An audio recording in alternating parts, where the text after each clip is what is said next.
morning everybody. You are most welcome in your online class and today we are in our class 8th and our subject is mathematics and chapter 1. Name of the chapter is rational number, जिसे हम हिंदी में परिमेय संख्या कहते हैं। आज उसके हम पार्ट 3 में बेटा आपके समक्ष आए हैं, यानी कि इससे पहले हम अपने इस चैप्टर पर आधारित पार्ट 1 और पार्ट 2 को स्टडी कर चुके हैं, जिसके अंतर्गत हमने अपने क्वेश्चन नंबर 1, 2, 3 एंड 4 को स्टडी किया। आज हम इस एक्सरसाइज के जो शेष क्वेश्चंस बचे हैं, question number 5, question number 6, question number 7 and question number 8, हम इन क्वेश्चंस को आज एक्सप्लेन के साथ स्टडी करने जा रहे हैं, विस्तार से समझने के साथ स्टडी करने जा रहे हैं बेटा।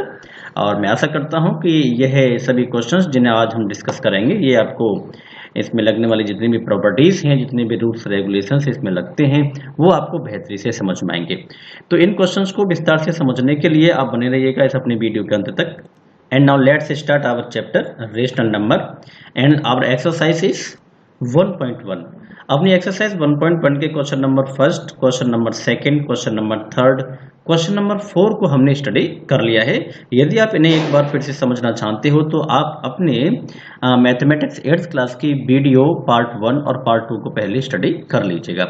इसके बाद हम लोग चलते हैं आज की क्लास में, और आज की क्लास में हम सबसे पहले अपने क्वेश्चन को लेते हैं। Question number 5, arrange the rational numbers in the ascending orders and it is our question number 5 of the exercise, यानी कि हमारी एक्सरसाइज 1.1 का बेटा क्वेश्चन नंबर 5 है।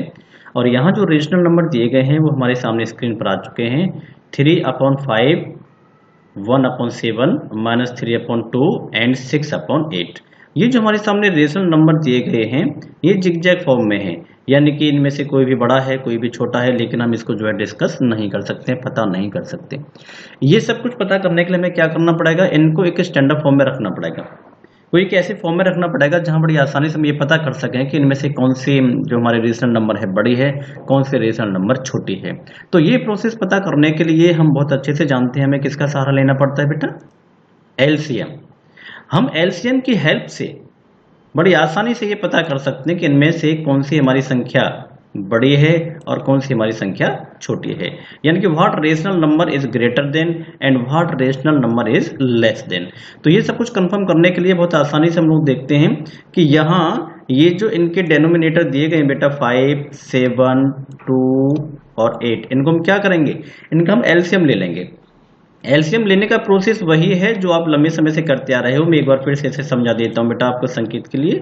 5, 7, 2, 8 हमने क्या किया, इनको एक रिडीम शेड्यूल में रख लिया है।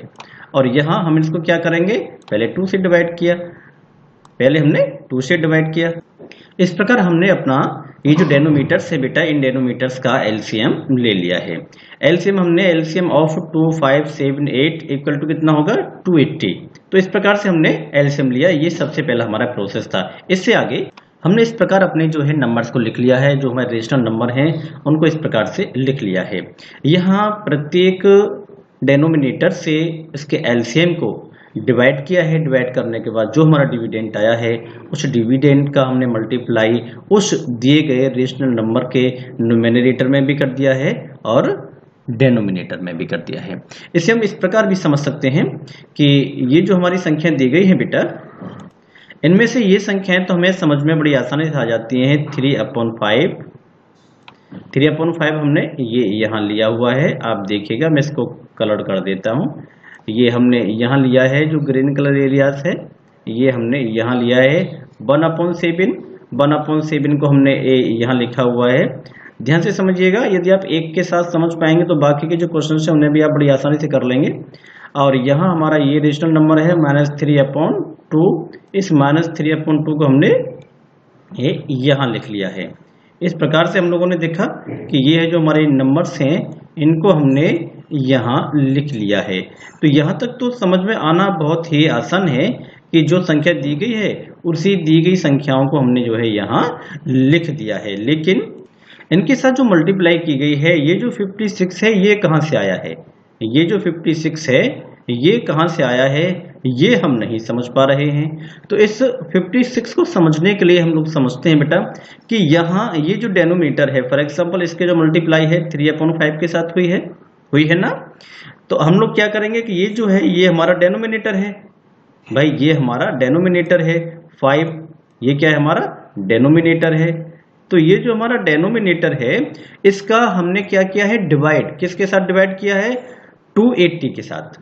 ये जो हमारी संख्या एलसीएम आई है इस संख्या में इन्होंने डिवाइड किया। ध्यान से समझना, एक के साथ समझ में आ जाएगा तो बाकी जो नंबर है उनके साथ भी समझ में आ जाएगा। हमने इस 5 का डिवाइड किया 280 में। 5 का डिवाइड जब हम 280 में करेंगे तो हमारे पास क्या संख्या आएगी 56। मैं आपको यहां समझाने की कोशिश करता हूं अलग से बेटा, रफ कर लेने में कोई प्रॉब्लम नहीं है। आप जितनी ज्यादा से ज्यादा रफ पर प्रैक्टिस करोगे उतना बेहतर आपको जो है मैथमेटिकल इक्वेशंस, उनके जो प्रॉब्लम सॉल्व सेशंस होते हैं वो समझ में आ जाएंगे। यदि हम डायरेक्ट बेटा डिवाइड नहीं कर सकते तो हमने क्या करना है, वही हमारा ट्रेडिशनल प्लान ऑफ डिवाइडेशन, हमने इस प्रकार से जो है डिवाइड करना सीखा है। तो आप क्या करेंगे अपने रफ पर अपने इस प्रकार से डिवाइड कीजिएगा और जब डिवाइड करेंगे तो यहाँ पर जो संख्या आएगी वो 56 होगी। क्या होगी 56। और इसी 56 से हम लोग क्या करेंगे, यहाँ 3 को ऊपर और यहाँ 5 को नीचे मल्टीप्लाई कर देंगे। अब आपको समझ में आ गया होगा बड़ी आसानी से बेटा कि यहाँ जो भी संख्या हमारी आई हुई है 56, ये कहाँ से आई है। हमने 5 से 280 में मल्टीप्लाई की, सॉरी डिवाइड किया है। डिवाइड करने के बाद जो संख्या हमारे पास आई है उस संख्या से हमने यहाँ ऊपर भी और नीचे भी क्या किया है, मल्टीप्लाई किया है। ठीक उसी प्रकार से हम लोग आगे पहुंचते हैं 1/7 पर। 1/7 की बात करते हैं तो यहाँ पर भी क्या होगा बेटा, ये जो 7 है डेनोमिनेटर, इस 7 से हमने 280 को डिवाइड किया है। 7 से 280 को डिवाइड किया है यानी कि 7 का 280 में भाग दिया है। यह करने के बाद हमको भागफल क्या मिलता है, डिविडेंड क्या मिलता है बेटा हमको, यहाँ 40। तो जो 40 आया है उस 40 से हमने यहाँ ऊपर 1 के साथ और नीचे 7 के साथ मल्टीप्लाई कर दिया है। वही प्रोसेस हम लोग यहाँ पर देखते हैं कि यहाँ 2 है और 2 का हमने जो है डिवाइड किस में किया, 280 में किया और डिवाइड करने के बाद हमको आंसर क्या मिला 140।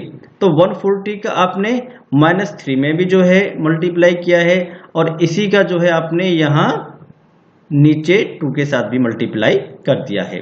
ठीक उसी प्रकार से हम आगे चलते हैं और देखते हैं, ये हमारा रेशनल नंबर है 6/8 यानी कि 6/8 ये रहा जो हमने ग्रीन कलर एरिया में कवर कर दिया है बेटा। अब हमने क्या करना होगा, यहाँ जो 8 हमारा डेनोमिनेटर है इस 8 से हमने क्या करना होगा, यहाँ 280 में डिवाइड करना है। 280 में डिवाइड करेंगे तो कौन सी क्या संख्या मिल जाएगी हमको डिवाइड करने के बाद 35 मिलेगी ना जब हम डिवाइड करेंगे। तो अब क्या करना है, इस 35 से आपने मल्टीप्लाई किया, यहाँ ऊपर 6 को भी मल्टीप्लाई किया और इसी 35 से आपने यहाँ ये मल्टीप्लाई कर दिया है। तो इस प्रकार से हम लोगों ने सीखा। इस प्रकार हम लोग देख पा रहे हैं जो ग्रीन कलर एरिया है बेटा ये वो रेशनल नंबर हैं जो हमारे क्वेश्चन में दी गई हैं, और जो रेड सर्कल एरिया मैंने आपको कर दिया है ये वो संख्याएं हैं जो हमारा एलसीएम में डिवाइड करने के बाद, डेनोमिनेटर से एलसीएम में डिवाइड करने के बाद आया है। तो आप इस सर्कल को बड़ी आसानी से देख पाओगे में जो ग्रीन में और रेड में बेटा बनाया हुआ है, और इस लाइन को समझना ही, सिर्फ इस एक लाइन को समझना ही रेशनल नंबर के बहुत सारी प्रॉब्लम को समझना होता है। अब करना क्या होगा, अब 3 से 56 में हमें मल्टीप्लाई करना है। यहाँ अब मल्टीप्लाई करने के बाद नीचे हम इसको लिख लेते हैं। अब हम मल्टीप्लाई कर लेते हैं। यदि हम 3 को 56 से मल्टीप्लाई करेंगे तो क्या आएगा बेटा 168, और 5 को 56 से मल्टीप्लाई करेंगे तो क्या आएगा 280। इस प्रकार से हमारे सामने ये जो संख्या है, ये जो इतना बड़ा एरिया है हम जो देख पा रहे हैं, मैं इसको जो है ब्लू कलर कर दिया हूं बेटा, ये इनकी हमने मल्टीप्लाई की है तो ये मल्टीप्लाई इस फॉर्म में आ गई है। यहाँ ये देखिए, समझ पा रहे हैं आप लोग बेटा। इससे आसान और क्या तरीका हो सकता है आपको समझाने का, ध्यान से समझिएगा। और 1 को हमने 40 से जो है मल्टीप्लाई किया है तो 40 बन जा 40, और 7 को 40 से मल्टीप्लाई करेंगे तो 280। इनका मल्टीप्लाई करने के बाद हम लोगों ने यहाँ लिखा हुआ है, यहाँ देखेंगे -3 को 140 से हमने मल्टीप्लाई किया तो -420 हो गया। यहाँ 3 को और 140 को मल्टीप्लाई किया तो 420 हो गया कि नहीं हो गया। और यहाँ पर 2 को 140 से मल्टीप्लाई करेंगे तो 280। इसी प्रकार से 6 को हमने 35 से मल्टीप्लाई किया तो 210, और यहाँ 8 को 35 से मल्टीप्लाई किया तो 280। इस प्रकार से हम लोगों ने क्या किया है, यहाँ पर विशेष है कुछ देखने के लिए कि इन सब के जो डेनोमिनेटर हैं वो समान हो गए हैं, ये सब समान हो गए हैं। जब नीचे ये सभी समान हैं तो अब कैसे पता चलेगा कि कौन सा रेशनल नंबर बड़ा है और कौन सा रेशनल नंबर छोटा है। तो हम लोग देख लेते हैं, ये पता चलेगा ऊपर जो हमारे न्यूमेरेटर्स हैं, यानी कि जो हमारा रेशनल नंबर होता है किस फॉर्म में होता है बेटा, ऊपर हमारे न्यूमेरेटर्स होते हैं और नीचे क्या होगा, हमारा डेनोमिनेटर होगा।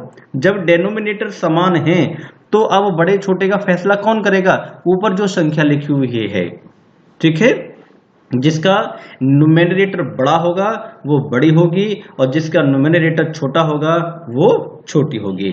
समझ में आ पा रहा है। इसे हम अगली पंक्ति में लिख लेते हैं। अब हम इन्हें असेंडिंग ऑर्डर में लिख लेते हैं। असेंडिंग ऑर्डर का मतलब आप बखूबी जानते हो बेटा कि बढ़ता हुआ क्रम, छोटा फिर उससे बड़ा फिर उससे बड़ा फिर उससे बड़ा। यानी कि हम लोग यहाँ पर देख पा रहे हैं कि यहाँ पर जो सबसे छोटी संख्या है वो माइनस की संख्या होगी, क्योंकि माइनस की संख्याएं हमेशा प्लस की संख्याओं से छोटी होती हैं। तो -420 सबसे छोटा है, इसे हमने सबसे पहले लिख लिया। अब देखना है कि इससे बड़ा कौन है। ऊपर देखें, यहाँ 40 इससे बड़ा है। इसके बाद हम पहुंचते हैं कि 168 इससे बड़ा 168 है, और एंड देन सबसे बड़ा क्या होगा 210। तो इस प्रकार से हमने इन संख्याओं को असेंडिंग ऑर्डर में लिख लिया है। हमने असेंडिंग ऑर्डर में लिखने के बाद अब देखना है कि ये जो संख्या है, जो हमारा क्वेश्चन हमारे सामने दिया गया था, इस पूरे क्वेश्चन में यहाँ इनको किस क्रम में लिखें जिससे कि हमको आंसर मिल जाए। तो कैसे पता करना होगा बेटा हमारे लिए कि यहाँ पर 3/5 कहाँ है, 3/5 ये रहा। 3/5 का मतलब ये संख्या 3/5 को दिखाएगी। यहाँ पर हम लोग ब्लू कलर कर दिए हैं, ये संख्या ये है, और मैंने जो येलो कलर किया हुआ है ये संख्या हमारे पास -3/2 है, और 6/8 की बात करें तो ये 6/8 है। इसी प्रकार से अब इसी क्रम में हम इन संख्याओं को असेंडिंग फॉर्म में लिख, और हमने इन संख्याओं को असेंडिंग फॉर्म में लिख लिया है। हमने इन संख्याओं को असेंडिंग फॉर्म में बेटा लिख लिया है। तो that means -3/2 -3/2 that means yellow colour area, ये संख्या हमारी यहाँ सबसे पहले आती है, यानी कि ये सबसे छोटी है। उसके बाद 1/7 दूसरी जो संख्या हमारी है ये 1/7, ये हमने यहाँ लिखी, ये इससे बड़ी होती है। एंड 3/5 इसके बाद ये संख्या होती है बेटा, ये हमने अपनी यहाँ लिखी है, ये संख्या इसके बाद इससे बड़ी है। और एट लास्ट हम लोग देखें जो सबसे बड़ी संख्या है वो ये संख्या हो गई 6/8।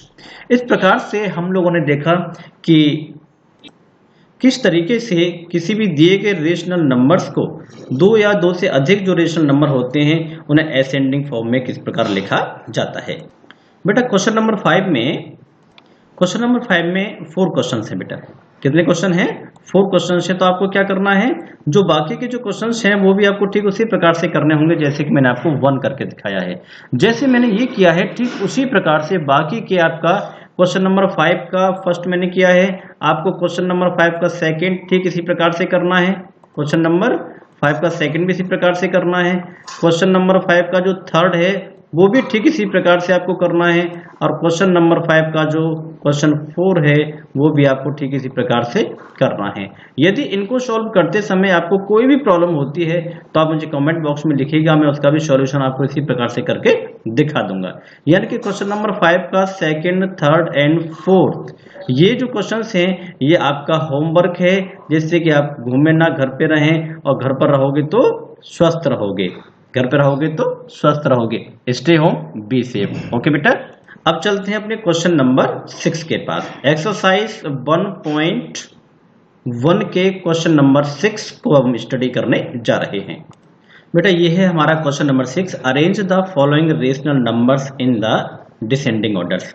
जैसे कि पहले मैंने बेटा आपको बताया है कि आप लोग अपना जो टेक्स्ट बुक है, उनकी मैथ की जो किताब है आपके पास, गणित की जो किताब है आपके पास, उसे आप उस समय अपनी वीडियो के सामने लेकर बैठिएगा जिस समय आप अपनी ऑनलाइन क्लासेस को स्टडी कर रहे हो। आपको बहुत बेहतर से समझ में आएगा, आपको काफ़ी हेल्प होगी। तो आपने अपनी बुक को ओपन कर लिया है और आप उसमें देखिएगा क्वेश्चन नंबर 6 है, arrange the following rational numbers in the descending order. यानी कि अभी जो क्वेश्चन नंबर 5 में हमने किया है उस ठीक उसी प्रकार से हमें ये क्वेश्चन जो है सॉल्व करना है, सिर्फ लास्ट में आकर हमें उसे डिसेंडिंग ऑर्डर में लिख देना है। वही उसी प्रकार से हमारे रेशनल नंबर दे रखे हैं यहाँ पर, क्वेश्चन नंबर 1, क्वेश्चन नंबर 2, 3, 4। तो हमने क्या करना है, हम इसके एक क्वेश्चन को उसी प्रकार से समझने की कोशिश करते हैं जैसे कि अभी हमने क्वेश्चन नंबर 5 के फर्स्ट को स्टडी किया है। चलते हैं ब्लैक बोर्ड पर। Question number 6, arrange the following rational numbers in the descending order. इस क्वेश्चन को अब हम सॉल्व करने जा रहे हैं। It is our question number 6 और क्वेश्चन नंबर 6 का बेटा फर्स्ट हम लोग यहाँ पर लेके चल रहे हैं। इसको हम समझने की कोशिश करेंगे। अंडरस्टैंड, यहाँ वही जो भी हमने पहले किया, क्या करना होगा, अपना जो डेनोमिनेटर है, दिए गए रेशनल नंबर का जो डेनोमिनेटर है, जो संख्या नीचे लिखी गई है, हमें इन संख्याओं का क्या ले लेना होगा, इनका हम लोग एलसीएम लेंगे। क्या करेंगे, इनका एलसीएम लेंगे। तो यहाँ एलसीएम लेने का प्रोसेस वही है जो आप पहले से ट्रेडिशनल फॉर्म में लेते चले आ रहे हो बेटा, जो हमारा ट्रेडिशनल फॉर्म में आप लेते चले आ रहे हैं, एलसीएम को हम उसी फॉर्म में कर लेते हैं। फॉर एग्जाम्पल हम लोगों ने देखा कि हम लोग क्या करेंगे, यहाँ पर 5 को सबसे पहले लिखा। आप अपने रफ पर इस प्रकार से कोशिश कर सकते हो बड़ी आसानी से समझने के लिए। जितना ज़्यादा प्रैक्टिस करेंगे उतना आपको बेहतर समझ में आएगा। यदि आप प्रैक्टिस नहीं करते हैं, मैथ आपको समझ में नहीं आएगा, या आपका साथ छोड़ के चला जाएगा। तो मैं ध्यान दिलाने के लिए आपको इतना लिख देता हूं बेटा कि इस प्रकार से हमको क्या करना होगा, ये हमारा एलसीएम का प्रोसेस हमें करना होगा। और इस प्रकार से करने के बाद हमको एलसीएम मिलता है, एलसीएम ऑफ 5, 3, 8, 7। जब हम इनका एलसीएम लेंगे इस मेथड के साथ तो हमें एलसीएम क्या प्राप्त होगा बेटा, 840। कितना प्राप्त हो गया हमको, 840। और अब क्वेश्चन नंबर 5 की ही तरह हम लोग इस चीज को आगे करना शुरू करते हैं और कंप्लीट कर लेते हैं अपने 1 × 168। अब यहाँ पर ये 168 कहाँ से आया है, ठीक उसी प्रकार से जैसा मैंने आपको पहले समझाया था कि ये हमारा बेटा दिया गया रेशनल नंबर है जो हम देख पा रहे हैं, ये हमारा रेशनल नंबर है। और ये जो रेशनल नंबर है इसके साथ जो मल्टीप्लाई की गई है 168 की, तो ये 168 कहाँ से आया है, ये 168 कहाँ से आया है, इससे पहले भी मैं आपको समझा चुका हूँ। एक बार फिर से मैं आपको बता देता हूँ। यहाँ डेनोमिनेटर है बेटा 5, ये जो मैंने सर्कल कर दिया है इस नंबर को, इसमें 5 क्या है, डेनोमिनेटर। इस डेनोमिनेटर से हमने क्या करना है, जो हमारी संख्या एलसीएम की आई है, इसको क्या करना है, हमको डिवाइड करना है। जब हमने इसे डिवाइड किया, जब हम इसे डिवाइड करेंगे तो हमको क्या मिलेगा, 168। क्या मिला, 168। अब क्या किया है हमने, इस 168 से मल्टीप्लाई कर दी है यहाँ ऊपर 1 के साथ, और इसी 168 की मल्टीप्लाई कर दी है यहाँ 5 के साथ। समझ में आ गया सबको। ठीक उसी प्रकार से बाकी सभी संख्याओं के साथ हमने इसी प्रकार से मल्टीप्लाई करनी है। समझ में आ रहा है बेटा आपको, उसी प्रकार से आपको ये मल्टीप्लाई इनके साथ करनी है। और इस प्रकार हमने यहाँ 1 को 168 से मल्टीप्लाई किया बेटा, और 5 को 168 से मल्टीप्लाई किया। इनकी आपस में मल्टीप्लाई करने के बाद हमको जो है ये संख्याएं प्राप्त हो जाती हैं जो हमने यहाँ पर अपने सीक्वेंस में लिख ली हैं। और इसके बाद हम आगे चलते हैं, इसे हम अपने डिसेंडिंग ऑर्डर में लिख लेते हैं। डिसेंडिंग ऑर्डर का मतलब आप बड़ी आसानी से जानते हो बेटा कि सबसे पहले सबसे बड़ी संख्या हमको लिखनी है, उसके बाद उसे छोटी, छोटी एंड देन छोटी। तो इस प्रकार से हम लोग कोशिश करते हैं बेटा कि जो बड़ी संख्या है 600/840 को हमने सबसे पहले लिखा, एंड देन हम लोग देख पा रहे हैं कि नीचे सबके डेनोमिनेटर समान है, तो संख्याओं को बड़ा या छोटा जज करने के लिए हमारे पास कौन सा रास्ता होता है, न्यूमेरेटर। जो ऊपर की संख्या है इसे देखकर हम पता चले करेंगे कि कौन सी संख्या बड़ी है और कौन सी संख्या छोटी है। तो उसके बाद हम लोग देखते हैं कि 560 600 से छोटा है। इसके बाद हम लोग देखें 315, उसके बाद 168। इस प्रकार से इन दी गई संख्याओं को हमने डिसेंडिंग ऑर्डर में लिख लिया है। अब मैच करने की कोशिश करते हैं कि ये संख्याएं हैं यहाँ किस किस के साथ मैच करती हैं, ये संख्याएं यहाँ किस किस के साथ मैच करती हैं। अंडरस्टैंड। इस प्रकार बेटा हमने अपने दिए गए रेशनल नंबर को अपने एक डिसेंडिंग ऑर्डर में लिख लिया है। ये हमारे रेशनल नंबर हैं और इन रेशनल नंबर को हमने जो है इस प्रकार से लिख लिया है यहाँ डिसेंडिंग ऑर्डर में। डिसेंडिंग ऑर्डर में लिखा है। अब हम किस किस रास्ते से होकर आए हैं। फॉर एग्जांपल यदि हम जो है बात करते हैं 1/5 की, तो ये 1/5 है, ये कहाँ से आए निकला, ये इस रास्ते से होकर आ रहा है, ये इस रास्ते से होकर आ रहा है। दैट्स मीन्स हम लोग यहाँ देख पा रहे हैं, और यहाँ से होता हुआ ये क्या है, सबसे छोटा है, तो ये इस तरीके से ए यहाँ पर आ गया है। समझ पा रहे हैं आप इसके रास्ते के लिए। उसी प्रकार से हम लोग देखें, ये हमारा नंबर है 2/3। देखते हैं ये नंबर किस रास्ते से होकर कहाँ पहुंचता है। तो 2/3 कहाँ पर है, 2/3 ये रहा बेटा, यहाँ से होता हुआ ये कैलकुलेशन इसके हम लोगों ने यहाँ देखी, और हम पता कर सकते हैं इसके लिए। इसके बाद ये हमारे जो नंबर से हम इस लाइन से होते हुए और ये पहुंच गए हैं अपने इस नंबर पर, और ये नंबर हमारा कहाँ पहुंचता है, ये रहा। आप समझ पा रहे हैं कि हमारी संख्या कहाँ से ट्रेवल किया और वहां से कहाँ तक पहुंचा है। इसी प्रकार से बाकी सबको भी हम बड़ी आसानी से समझ सकते हैं। और बेटा यही हमारा आंसर होगा, यानी कि क्वेश्चन नंबर 6 को हमने अब पूर्ण तरीके से समझ लिया है। अब चलते हैं अपनी एक्सरसाइज 1.1 के क्वेश्चन नंबर 7 पर, and it is our question number 7। Exercise 1.1 का क्वेश्चन नंबर 7 है बेटा। क्वेश्चन है fill in the boxes with the correct symbols less than, greater than और इक्वल टू। यानी कि यहाँ जो हमारे बॉक्स दिए रखे हैं, जो आप देख पा रहे हो बेटा अपनी बुक में, इनमें हमें इन साइन को फिल करना है। लेकिन इन साइन को हम फिल कब करेंगे, जब हमें यह पता चल जाए कि which rational number is greater than and which rational number is less than. कौन सा हमारा रेशनल नंबर बड़ा है, कौन सा रेशनल नंबर हमारा छोटा है। ये पता करने के लिए सबसे पहले हमें क्या करना पड़ेगा, ये जो आपका एच बना है, देख रहे हैं आप, ये एच की जैसी जो आकृति बनी हुई है, हमको सबसे पहले इससे बाहर लाना होगा अपने नंबर के लिए, अपनी संख्या को इससे बाहर लाना होगा। और जब हम यहाँ इस एच से बाहर लेकर आते, जो आपको एच के जैसा लग रहा है, ये क्या है, ये एक सिंबल है बेटा। और इस सिंबल का जो स्टडी है हमें उसे पहले करना होगा।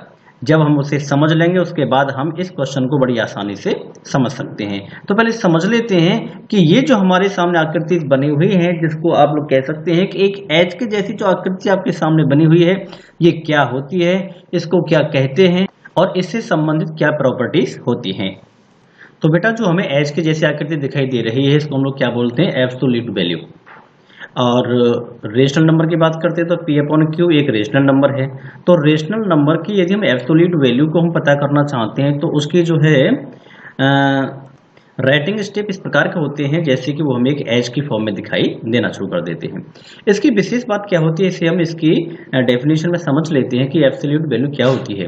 जब तक आप एब्सोल्यूट वैल्यू नहीं समझोगे, किसी भी तरीके से आप इस प्रकार के जो क्वेश्चंस होंगे, यानी कि एब्सोल्यूट वैल्यू प्रोसेस पर बेस्ड ऑन जितने भी क्वेश्चंस होंगे रेशनल नंबर के अकॉर्डिंग, आप उन्हें सॉल्व नहीं कर पाओगे। तो समझ लेते हैं एब्सोल्यूट वैल्यू के लिए। The absolute value of a rational number is its numerical value regardless of its sign। Absolute value of a rational number, rational number का जो पूर्ण वैल्यू होती है, जो वास्तविक मूल्य होता है किसी भी अंक का, इज इट्स न्यूमेरिकल वैल्यू।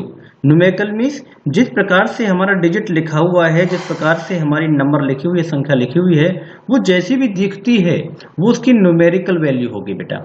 हमने क्या करना है, रेगार्डलेस ऑफ इट्स साइन। रेगार्डलेस मीन्स की परवाह किए बिना। रेगार्डलेस मीन्स क्या होता है, की परवाह किए बिना। और हमें किसकी परवाह नहीं करनी है, of its sign. Sign means जो भी इसमें साइन लगा हुआ है, चाहे वो माइनस है चाहे वो प्लस है, जो भी साइन इसमें लगा हुआ है, हमें उस पर ध्यान नहीं देना है। क्या कर देना उसके लिए, रेगार्डलेस ऑफ इट्स साइन। उसके साइन को, उसके चिन्ह को हमें परवाह नहीं करना है। सिर्फ हमें जो न्यूमेरिकल वैल्यू लिखी हुई है, जो हमारे अंक लिखे हुए हैं, जो हमारे डिजिट लिखी हुई हैं, जो हमारी नंबर लिखी हुई है, हमें सिर्फ उसको ही उसकी एब्सोल्यूट वैल्यू मानना है। जब हम इसको यहाँ से बाहर निकालते हैं, तो चाहे ये प्लस पोजीशन में है या माइनस में है, तो हम जब इस साइन को बाहर हटाएंगे तो वो जो संख्या हमारे सामने निकल कर आएगी वो पॉजिटिव फॉर्म में ही होगी। For example P upon Q, जब हम इस एब्सोल्यूट बाउंडेशन से बाहर निकलते हैं तो यहाँ पर ये P अपॉन Q रहा, लेकिन यदि यही संख्या माइनस P अपॉन Q होती है और जब इसे हम एब्सोल्यूट वैल्यू फॉर्मेट में डालते तो यहाँ पर हम लोग देख पा रहे हैं कि it is also P upon Q, यानी कि जो माइनस का साइन यहाँ लगा हुआ है ये साइन यहाँ पर मान्य नहीं होगा, यानी कि इसको हम रेगार्डलेस कर देंगे, इस साइन की कोई परवाह नहीं करेंगे। अभी हम एग्जांपल में भी देख लेते हैं बेटा कि एक हमारा पास जो दिया गया नंबर है, रेशनल नंबर है -8 अपॉन 13, -8 अपॉन 30 है, तो बेटा इसका एब्सोल्यूट वैल्यू जो हम निकालेंगे तो यहाँ पर 8 अपॉन 13 होगा। यहाँ पर जो माइनस लगा हुआ है, अब यहाँ पर माइनस हमें लगाने की आवश्यकता नहीं है क्योंकि ये जो हमारा साइन है ये रेगार्डलेस है, यानी कि हम इस साइन की, इस चिन्ह की परवाह नहीं करेंगे। तो इस प्रकार से हम लोग जान गए हैं, बहुत छोटी सी ट्रिक है और टेक्निकल भी है बेटा कि एब्सोल्यूट वैल्यू को निकालने के लिए हमें बस ये ध्यान देना होता है कि जो न्यूमेरिकल वैल्यू है किसी भी संख्या की, केवल हमें उसी को लिखना होगा और उसी पर ध्यान देना होगा, हम उसके किसी भी साइन पर कोई भी ध्यान नहीं देंगे। अब चलते हैं एब्सोल्यूट वैल्यू पर आधारित जो क्वेश्चंस हमारे एक्सरसाइज में दे रखे हैं उनको सॉल्व करने के लिए। यह क्वेश्चन नंबर 7 बेटा, क्वेश्चन नंबर 7 के फर्स्ट सेक्शन को हम लोग लेते हैं, ब्लैक बोर्ड पर चलते हैं बेटा। और हमारे सामने बेटा जो क्वेश्चन लिखा हुआ है ब्लैक बोर्ड पर, हमने क्या करना है, ये जो ब्लैंक बॉक्स है इस बॉक्स में हमको यहाँ ग्रेटर देन, लेस देन या इक्वल टू, इन 3 साइंस में से किसी एक साइन को यहाँ पर जो है फिल करना होगा। ये जो हमारे सामने साइन दे रखे हैं इनमें से किसी एक साइन को हमें जो है फिल करना होगा। इसको जब हम लोग फिल करेंगे तो हमें ये पता होना चाहिए कि इनमें से कौन सी संख्या बड़ी है और कौन सी संख्या छोटी है, which is greater than and which is less then. तो हम लोग क्या करेंगे कि सबसे पहले इन्हें एब्सोल्यूट वैल्यू में कन्वर्ट कर लेंगे। क्या करेंगे, इन्हें सबसे पहले एब्सोल्यूट वैल्यू में इसे कन्वर्ट कर लेंगे। हम यदि इसे एब्सोल्यूट वैल्यू में कन्वर्ट करते हैं रेशनल नंबर को, तो उसके लिए हमें क्या करना पड़ेगा बेटा, हमें दिए गए किसी भी साइन को ध्यान नहीं देना, उसकी परवाह नहीं करनी है, यानी कि जो भी साइन लगा हुआ है इन नंबर से पहले उनको हटा देना होगा। अंडरस्टैंड। तो यहाँ पर -19 अपॉन 13 है तो हमने यहाँ क्या लिखना है, 19 अपॉन 13 ओनली। जो माइनस यहाँ पहले लगा हुआ था उस माइनस को हम लोग यहाँ नहीं लगाएंगे। यहाँ पर देखें 19 अपॉन -13, तो हम लोग क्या करने हैं कि 19 अपॉन 13, यहाँ जो माइनस लगा है उसे हम लोग नहीं लगाएंगे। अब यह पता करना बहुत आसान है कि इनमें से हमारा कौन सा रेशनल नंबर बड़ा है, कौन सा छोटा है, या फिर दोनों आपस में बराबर हैं। तो डेफिनेटली अब आपकी समझ में आ गया होगा कि इस फिल इन द बॉक्स को हम लोग कर रहे हैं, तो इस ब्लैंक्स में, इस खाली बॉक्स में हमें किस साइन को यहाँ पर जो है ऐड करना है। तो बताइए, बिल्कुल सही, यहाँ पर हमारा जो बेटा साइन आएगा वो इक्वल टू आएगा, यानी कि ये दोनों ही रेशनल नंबर आपस में एक दूसरे के बराबर हैं और यही हमारा जो है आंसर हो जाएगा, यही हमारा आंसर है। तो इस प्रकार से हम लोगों ने देखा कि किस तरीके से हम लोग अपनी एब्सोल्यूट वैल्यू को जो है फाइंड आउट करते हैं और एब्सोल्यूट वैल्यू के आधार पर हम ये पता कर सकते हैं कि which rational number is greater than and which rational number is less than. जैसा कि हम लोगों ने यहाँ क्वेश्चन नंबर 7 को ऑन ब्लैक बोर्ड स्टडी किया है, ठीक उसी प्रकार से आप इसे भी यहाँ पर समझ सकते हैं। अब चलते हैं अपने क्वेश्चन नंबर 8 के पास और देखते हैं कि उसे हम कैसे सॉल्व करेंगे। It is our question number 8, express each of the following rational numbers in standard form. इन्हें हमें स्टैंडर्ड फॉर्म में कन्वर्ट करना है। बेटा स्टैंडर्ड फॉर्म में कन्वर्ट करने के लिए हम लोग एक बार समझ लेते हैं कि स्टैंडर्ड फॉर्म होती क्या है और उसका मतलब क्या होता है। उसके बाद इस क्वेश्चन को सॉल्व करने के लिए हमें अधिक समय नहीं लगेगा। चलते हैं, व्हाट इज स्टैंडर्ड फॉर्म, यानी कि स्टैंडर्ड फॉर्म क्या होते हैं समझ लेते हैं। बेटा आप अपनी बुक को ही ओपन करेंगे, हम वहीं से समझेंगे। Standard form of a rational number. बेटा हमें जो है रेशनल नंबर के स्टैंडर्ड फॉर्म को समझना है। आप अपना ध्यान केवल एक्सरसाइज पे केंद्रित मत रखा करो कि एक्सरसाइज को हमने सॉल्व कर दिया और आपने उसे रफ नोटबुक पर या फेयर पे कर लिया और आपका काम खत्म हो गया।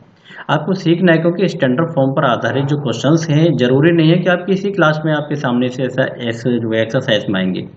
ये आपको आगे चलकर भी जो है अन्य क्लासेस में भी आपके सामने आ सकते हैं, बहुत सी एक्सरसाइज में आपके सामने आ सकते हैं, बोर्ड एग्जाम में भी आपके सामने आ सकते हैं, आपके कंपटीशन क्लास में भी आपके सामने आ सकते हैं। तो क्या हर बार जो है आप इसको दोबारा से सीखोगे? नहीं, आप किसी भी प्रॉपर्टी को एक बार समझ लें और उसे अप्लाई करें अपनी मैथमेटिक्स प्रैक्टिस में। उसके बाद उस पर आधारित जितने भी क्वेश्चंस होंगे उन्हें आप बड़ी आसानी से कर सकते हो। मीडियम कुछ भी हो, इंग्लिश मीडियम से आप स्टडी करते हैं, आप अपना जो है हिंदी मीडियम से स्टडी करते हैं, या फिर आप अपने रीजनल जो लैंग्वेज होती है, जो क्षेत्रीय भाषाएं होती हैं, आप उनमें स्टडी कीजिएगा। क्योंकि जो मैथमेटिकल प्रॉपर्टीज होती हैं वो सभी जगह पर आपको एक जैसी ही मिलेंगी। तो इस बात पर आप जो है डिस्टर्ब ना हो कि यदि आप जो है इसको इस एक्सरसाइज में जो क्वेश्चन दे रखे हैं इनको सॉल्व करने के बाद यही इसका जो है काम खत्म हो जाएगा, ऐसा नहीं है। इसको समझ लेते हैं। A rational number is set to be in standard form if p and q have 1 as their HCF and the denominator is positive। इसको हमें ध्यान रखना। दो मुख्य बातें बेटा इसमें कि एक तो उसका जो HCF है, हाईएस्ट कॉमन फैक्टर, वो एक ही होना चाहिए, और दूसरी जो कंडीशन है वो क्या है, डेनोमिनेटर इज पॉजिटिव, उसका जो डेनोमिनेटर है वो पॉजिटिव ही होना चाहिए। जैसे कि यहाँ पर -500 है, तो ये क्या है, ये स्टैंडर्ड फॉर्म में नहीं है, हमें क्या करना पड़ेगा, इसको पॉजिटिव करना पड़ेगा। और दूसरा है कि ये जो हमारा लिखा हुआ है तो ये हमारे स्टैंडर्ड फॉर्म में नहीं है। क्यों? क्योंकि इनका जो HCF है वो हमें पहले लेना होगा, उसके बाद उसे हमें डिवाइड करना होगा, एंड देन हम उसके स्टैंडर्ड फॉर्म तक पहुंच सकते हैं। इसके लिए कि एग्जांपल आपके सामने दे रखा है, देख सकते हैं आप लोग यहाँ, reduce the following rational numbers to their standard form. इनको रिड्यूस करना है, यानी कि छोटा करना है। -60/80 हमने एक सॉल्यूशन के रूप में यहाँ पर आपकी बुक का बेटा सॉल्यूशन एग्जांपल है ये। तो हम लोग क्या करेंगे कि यहाँ पर 60 और 80 का HCF निकालेंगे, और इन दोनों का HCF क्या निकल के आएगा, 20। यानी कि वह 60-80 का बेटा जो हमारा HCF है, इससे हम अपने न्यूमेरेटर एंड डिनोमिनेटर दोनों को डिवाइड कर रहे हैं। और यहाँ यदि 60 को 20 से डिवाइड करते हैं तो -3 हमारे सामने है, और 80 को यदि 20 से डिवाइड करते हैं तो यहाँ पर 4 हमारे सामने है। यानी कि अब ये जो संख्या है ये हमारी स्टैंडर्ड फॉर्म में है। इस संख्या में दोनों ही जो कंडीशंस है प्रॉपर्टी की वो आ जाती हैं। प्रॉपर्टीज में यानी कि जो हमारा रूल वहाँ बनाया गया है, इससे संबंधित जो स्टैंडर्ड फॉर्म होती हैं वो क्या है कि उसका जो P/Q है, यानी कि जो ऊपर नीचे संख्या लिखी गई है, इनका जो HCF है वो 1 होना चाहिए। यहाँ पर 1 है, 1 के अलावा किसी और से हम इसको जो है डिवाइड नहीं कर सकते एक समान रूप से। दूसरा है डेनोमिनेटर पॉजिटिव होना चाहिए, और यहाँ पर जो नीचे जो संख्या लिखी हुई है, जो डेनोमिनेटर है ये पॉजिटिव है।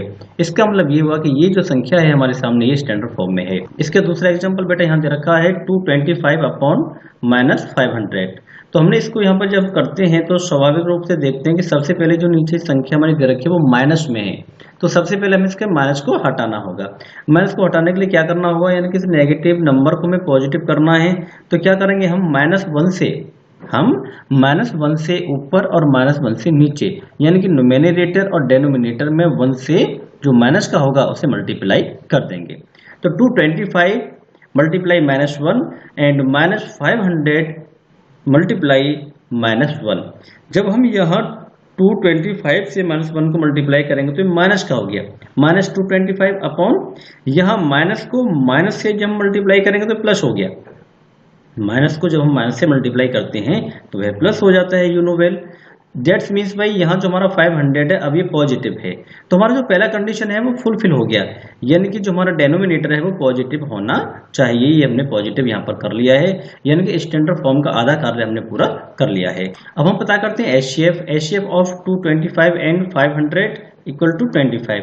यानी कि 25 एक ऐसी संख्या है जिसका हम इनमें यदि डिवाइड करें तो ये अपने रिड्यूस्ड फॉर्म यानी कि लोएस्ट फॉर्म में आ जाएगा, यानी कि निम्नतम पदों में आ जाएगा। इसी को हम अपना जो है स्टैंडर्ड फॉर्म कहेंगे। तो यहाँ पर जो हमने HCF लिया है 225 और 500 का, उससे हमने 225 को डिवाइड किया है 25 से और 500 को डिवाइड किया है 25 से।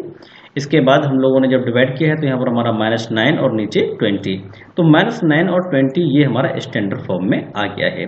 स्टैंडर्ड फॉर्म का मतलब हो गया कि ये हमारा जो 20 है अब हमारा पॉजिटिव है, यानी कि नीचे प्लस की संख्या है। दूसरा है कि इनका जो HCF है वो 1 ही है, 1 के अलावा हम किसी और संख्या से इनमें डिवाइड नहीं कर सकते जो दोनों में समान रूप से चला जाए। तो बेटा ये था हमारा standard form of rational number, यानी कि रेशनल नंबर के स्टैंडर्ड फॉर्म को इस तरीके से हम लोग निकालते हैं। अब चलते हैं आपके एक्सरसाइज के क्वेश्चन नंबर 8 पर। यह है हमारा क्वेश्चन नंबर 8, और क्वेश्चन नंबर 8 के फर्स्ट सेक्शन को हम यहाँ पर करके देखते हैं। तो लेते हैं बेटा कि यहाँ हमें फाइंड आउट करना है कि वो जो संख्या है जिससे हमें इसे डिवाइड करना होगा, और इस प्रकार से हम अपने जो है क्वेश्चंस को आगे सॉल्यूशन में लेके चलते हैं। -14 डिवाइडेड बाई 7 और 49 डिवाइडेड बाई 7 इक्वल टू -2/7।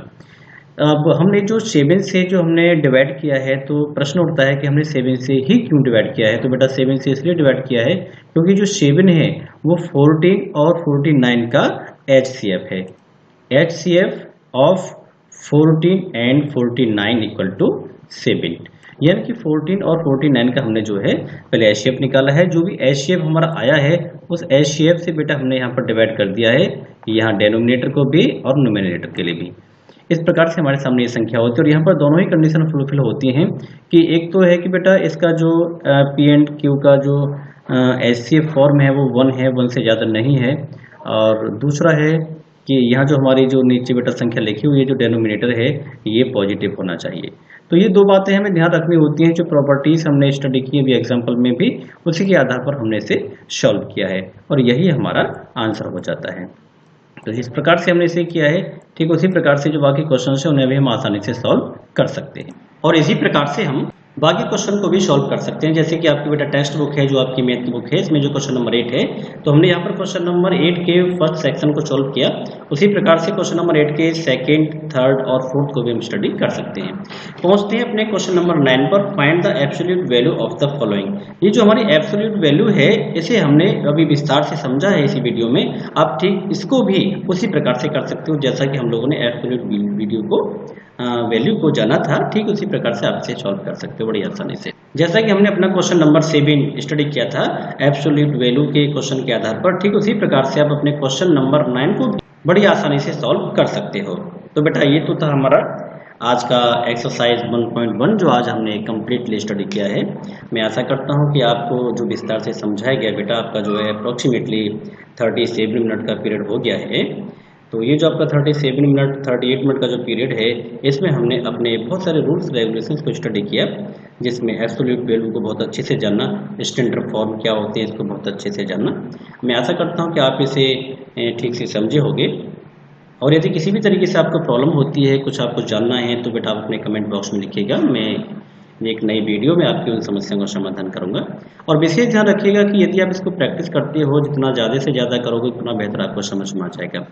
यदि ठीक से आप नहीं समझ पाते हैं तो आप अपनी वीडियो को दोबारा से रिवाइज करिएगा, उसको एक बार फिर से देखिएगा या पुश करके उसे बार बार देखिएगा, जिससे कि आपको बड़ी आसानी से जो हमारी प्रॉपर्टीज़ थी ये समझ में आ जाए।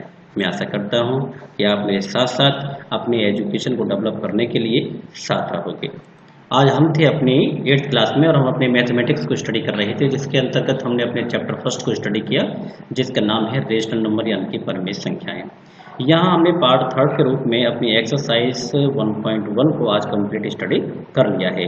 इससे आगे हमारी आपसे मुलाकात होगी पार्ट 4 में, जिसके अंतर्गत हम अपने चैप्टर फर्स्ट के रेशनल नंबर के एक्सरसाइज 1.2 को स्टडी करेंगे। I wish you best my children, God bless you.